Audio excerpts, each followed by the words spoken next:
Now students, हम जो है अभी हमने जो है वो पॉइजन डिस्ट्रीब्यूशन का एक क्वेश्चन देखा जिसके अंदर हमने एग्जैक्ट वैल्यू और चेंज ऑफ मीन करके जो है वो प्रोबेबिलिटीज को कैलकुलेट किया। अब जो हम सवाल करने जा रहे हैं वो सवाल रिलेटेड है बायनोमियल अप्रोक्सीमेशन से। और वो बायनोमियल अप्रोक्सीमेशन क्या है? Binomial approximation to Poisson distribution. Binomial की अप्रोक्सीमेशन यानी सवाल आपका बायनोमियल का होगा, बट हम उसको सॉल्व करेंगे पॉइजन डिस्ट्रीब्यूशन से। क्योंकि बायनोमियल से भी वो क्वेश्चन का आंसर आप निकाल सकते हैं, बट बायनोमियल से करने में वो थोड़ा सा लेंदी हो जाएगा या कॉम्प्लिकेटेड हो जाएगा। आप इस तरीके से समझ लें। उसकी सूरत हाल क्या है? उसकी सूरत हाल उसकी कंडीशंस क्या है कि जब बायनोमियल के सवाल के अंदर नंबर ऑफ ट्रायल्स 20 या उससे अबव हो जाए और जनरल प्रोबेबिलिटी जो है वो आपकी क्या हो, 5% या उससे कम हो जाए, या 0.05 या उससे कम हो जाए, तो हम उस बायनोमियल के सवाल को पॉइजन से सॉल्व कर लेते हैं। क्योंकि पॉइजन से सॉल्व करना बहुत इजी हो जाता है एज कंपेयर टू बायनोमियल। तो let's move to the question. 2014 private question number 8B आया है आपके पास। ये the probability that a person dies from respiratory infection is 0.003। ठीक है जी। अब ये एक जनरल प्रोबेबिलिटी गिवन है कि अगर कोई रेस्पिरेटरी इन्फेक्शन से मरता है, उसकी प्रोबेबिलिटी है 0.003। तो हमारी कंडीशन क्या थी कि जनरल प्रोबेबिलिटी क्या हो, 0.05 या उससे कम हो जाए। तो 0.05 से तो ये बहुत कम है, पहली चीज। फिर दूसरी बात क्या कह रहा है ये, find the probability that more than 2 of 2000 such patients may die. अच्छा जी, अब यहाँ आप पहले तो ये देख लें, प्रोबेबिलिटी में जनरल प्रोबेबिलिटी किसकी दी हुई है? पर्सन डाइस की। ठीक है जी।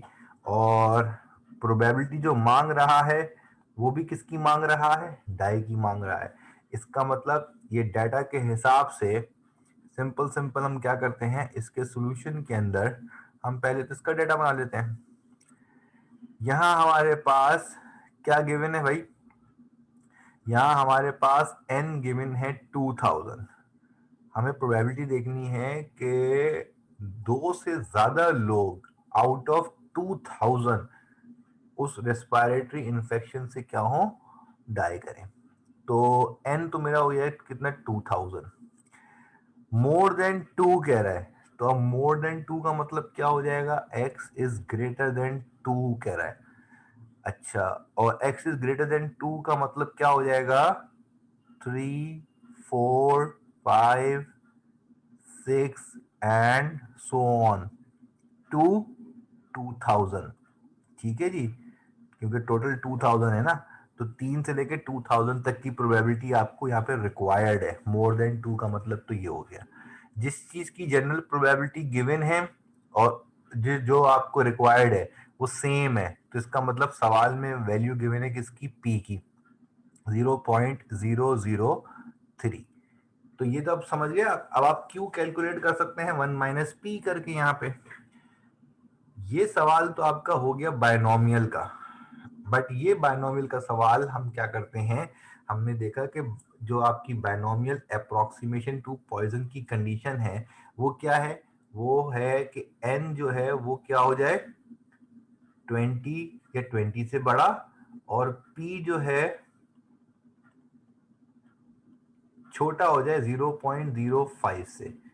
तो ये दोनों कंडीशंस जो हैं वो इस सवाल में क्या हो रही हैं? ये दोनों कंडीशंस जो हैं वो इस सवाल में फुलफिल हो रही हैं। ठीक है जी।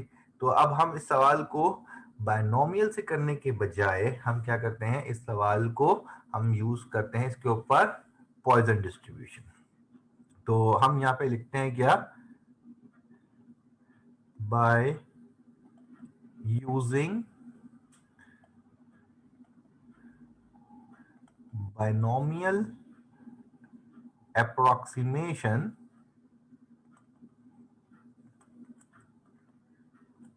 to poison distribution। हम इस्तेमाल कर रहे हैं यहाँ पे बाइनोमियल के सवाल के ऊपर पॉइजन डिस्ट्रीब्यूशन इस्तेमाल कर रहे हैं, और पॉइजन डिस्ट्रीब्यूशन में तो हमें चाहिए होता है मीन। ठीक है, अभी अभी हमने डिस्कस किया है कि पॉइजन डिस्ट्रीब्यूशन की जो रिक्वायरमेंट है वो है मीन। तो मीन कैलकुलेट करते हैं हम, वो भी बाइनोमियल के ही फॉर्मूलों से। बाइनोमियल के जो राइटअप है उसके अंदर आपको मीन का फॉर्मूला ये मिल जाएगा। तो म्यू जो एवरेज चाहिए वो कितना हो जाएगा मेरे पास, यहाँ मेरे पास एवरेज बन जाएगा 2000 मल्टीप्लाई बाय 0.003। जब मैं यहाँ पे 0.003 को 2000 से मल्टीप्लाई करता हूँ तो मेरे पास वैल्यू आ जाएगी, that is 6। Mu is equals to 6। Average मेरे पास आ गया। x ग्रेटर देन 2 की बात कर रहा है। जब x ग्रेटर देन 2 की बात करेगा यहाँ पे, तो इसका मतलब क्या हो जाएगा, probability of x greater than 2 अगर मुझे रिक्वायर्ड है, तो इसके लिए मुझे क्या करना पड़ेगा, 1 में से probability of x less than equals to 2 को माइनस करना पड़ेगा। यानी 2 से बड़े नंबर्स की प्रोबेबिलिटी चाहिए, तो 2 तक के नंबर्स की प्रोबेबिलिटी को मुझे माइनस करना है। तो probability of x greater than 2 निकालने के लिए मुझे करना पड़ेगा 1 minus probability of 0 plus probability of 1 plus probability of 2। 0 1 2 की प्रोबेबिलिटी मुझे नहीं चाहिए, मुझे चाहिए 3 से लेके 2000 तक की प्रोबेबिलिटी। तो टोटल प्रोबेबिलिटी जो 1 है उसका मतलब क्या है, 0 से लेकर 2000 तक की प्रोबेबिलिटी है वो। समझिए, 0 से लेकर 2000 तक की प्रोबेबिलिटी है। तो 0 1 और 2 मुझे नहीं चाहिए, इसके आगे की सारी प्रोबेबिलिटीज मुझे चाहिए। तो मैं उन तीनों के लिए मैं क्या करूंगा, इसको कैलकुलेट कर लेता हूँ। तब मैं इसको कैलकुलेट करता हूँ तो अब ये क्या बन जाएगा भाई, फॉर्मूला हमारे पास जो है, probability of x equals to e की power minus mu multiply by mu की power x divided by x factorial. ठीक हो गया ये। तो अब पहले मैं लेता हूं यहाँ पे x की वैल्यू 0।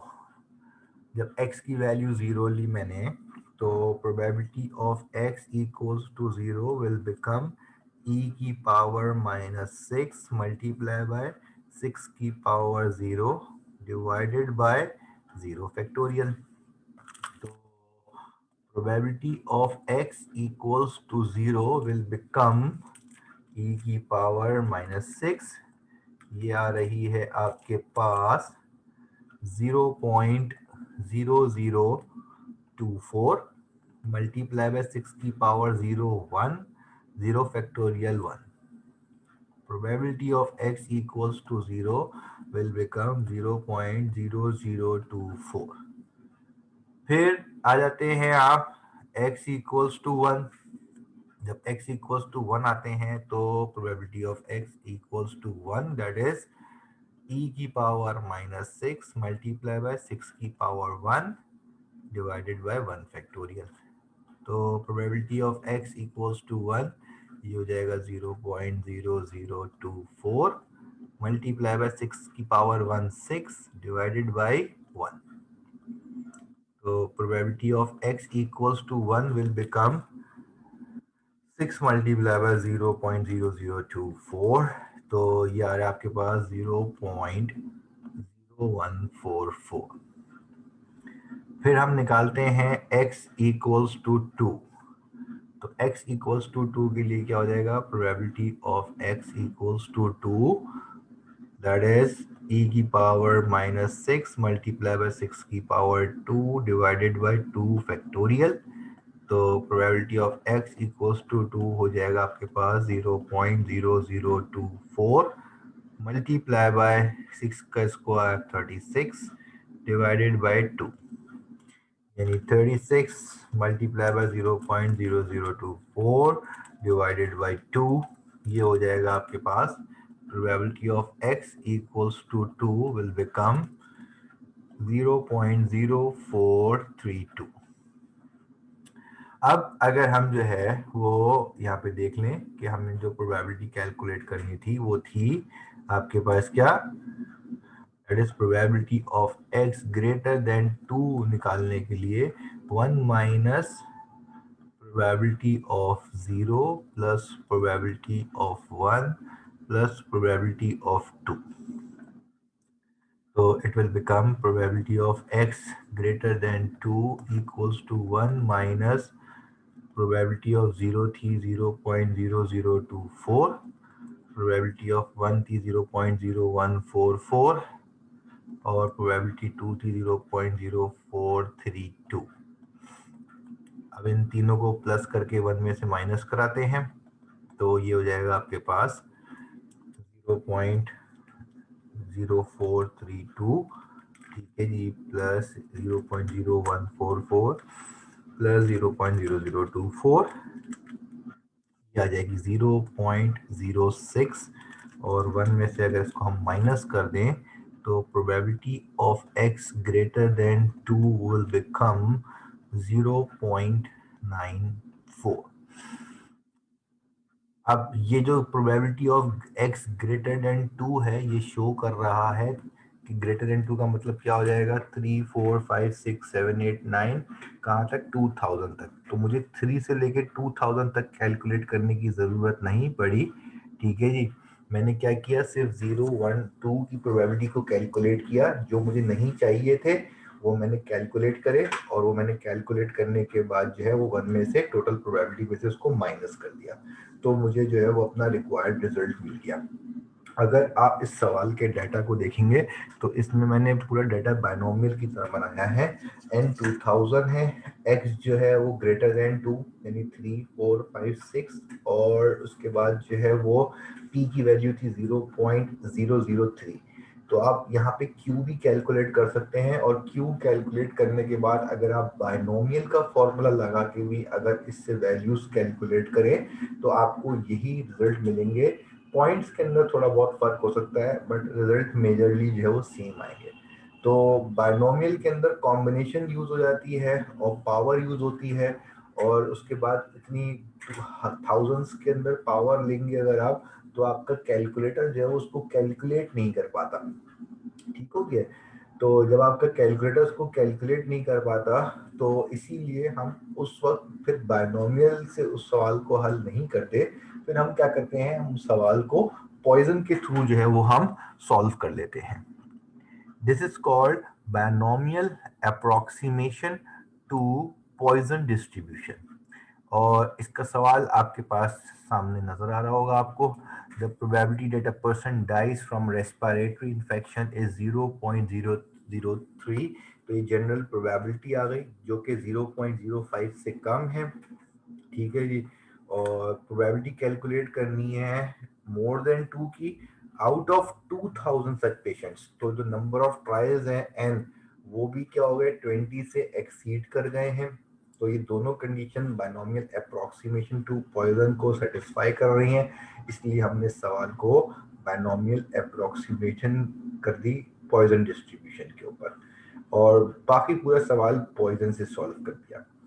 जो आपके पास ये दो क्वेश्चन है, ये दो क्वेश्चन इसी तरह के हैं जो कि आपके पास पेपर में आपको नजर आएंगे। इसमें आपने binomial approximation to Poisson distribution करके जो है वो क्वेश्चन को सॉल्व करना है।